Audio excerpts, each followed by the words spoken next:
Hi అండి, నమస్తే. Welcome back to my YouTube channel. ఈరోజు వీడియోలో పచ్చి రొయ్యల వేపుడు ఎలా చేసుకోవాలో ఈ వీడియోలో చూపించబోతున్నాను. వంట రాని వాళ్ళు కూడా ఈజీగా చేసుకోవచ్చు. తక్కువ మసాలాతో ఎంతో టేస్టీగా ఉండే ఈ పచ్చి రొయ్యల వేపుడిని ఎలా చేసుకోవాలో ఇప్పుడు ఈ వీడియోలో చూసేద్దామా? వీడియోలోకి వెళ్ళే ముందు ఇప్పటి వరకు నా ఛానల్ని సబ్స్క్రైబ్ చేసుకోకపోయి ఉంటే please do like, share, subscribe to my channel.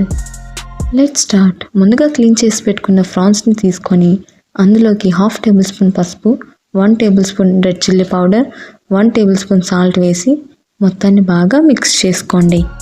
Prawns మొత్తాన్ని బాగా మిక్స్ చేసుకున్న తర్వాత స్టవ్ ఆన్ చేసి ప్యాన్ పెట్టుకొని అందులోకి 2 టేబుల్ స్పూన్ ఆయిల్ని వేసి మనం ముందుగా మ్యాగ్నేట్ చేసి పెట్టుకున్న ప్రాన్స్ని వేసి బాగా ఫ్రై చేసుకోవాలి.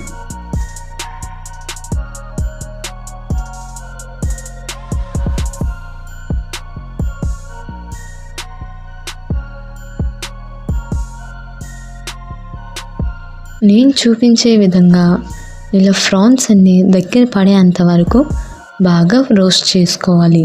అప్పుడే టేస్ట్ అనేది చాలా బాగుంటుంది. ప్రాన్స్ బాగా రోస్ట్ అయ్యాక వేరే బౌల్లోకి తీసి పక్కన పెట్టుకోవాలి. ఇప్పుడు అదే ప్యాన్ పెట్టుకొని అందులోకి 2 టేబుల్ స్పూన్ ఆయిల్ లేదా బటర్ని వేసి బాగా హీట్ అవ్వనివ్వండి.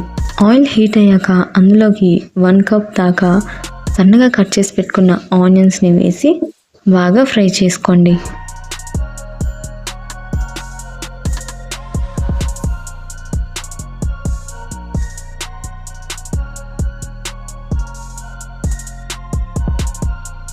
ఆనియన్స్ అనేవి గోల్డెన్ బ్రౌన్లోకి వచ్చేంత వరకు ఫ్రై చేసుకోవాలి.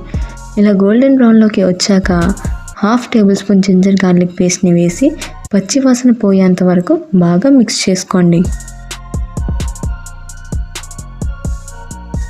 జింజర్ గార్లిక్ పేస్ట్ బాగా ఫ్రై అయ్యాక సన్నగా కట్ చేసి పెట్టుకున్న 2 మిర్చీస్ని వేసుకోండి. వేసి మొత్తాన్ని బాగా ఫ్రై చేసుకోండి. ఇలా ఫ్రై అయిన తర్వాత మీ టేస్ట్కి తగినంత సాల్ట్, అలాగే 1/2 టేబుల్ స్పూన్ కారం, 1/2 టేబుల్ స్పూన్ పసుపు వేసి మొత్తాన్ని బాగా ఫ్రై చేసుకోండి.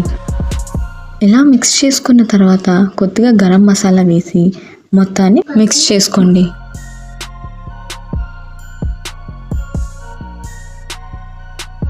మసాలా మొత్తం ఇలా ఫ్రై అయ్యాక మనం ముందుగా ఫ్రై చేసి పెట్టుకున్న ప్రాన్స్ని వేసి ఒకసారి మొత్తాన్ని మిక్స్ చేసుకోండి.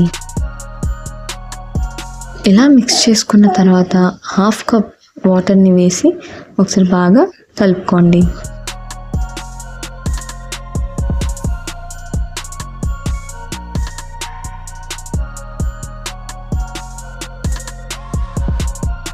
గ్రేవీ అనేది ఇలా థిక్గా అయ్యేంత వరకు మిక్స్ చేస్తూ ఉండండి. అప్పుడే టేస్ట్ అనేది చాలా బాగుంటుంది.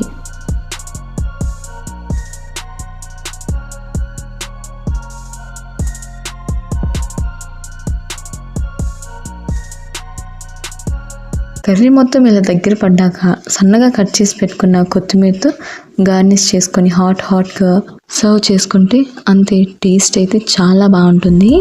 ఈ పచ్చి రొయ్యల వేపుడు అనేది రైస్, చపాతీ, బగారా రైస్, పులావ్లోకి దేనిలోకైనా పర్ఫెక్ట్గా సెట్ అయిపోతుంది. టేస్ట్ అంత బాగుంటుంది. మీరు కూడా తప్పకుండా ట్రై చేయండి. ట్రై చేశాక మీకు ఎలా అనిపించిందో కామెంట్స్లో చెప్పండి. And me friends and family మెంబర్స్కి తప్పకుండా షేర్ చేయండి. Thanks for watching. సబ్స్క్రైబ్.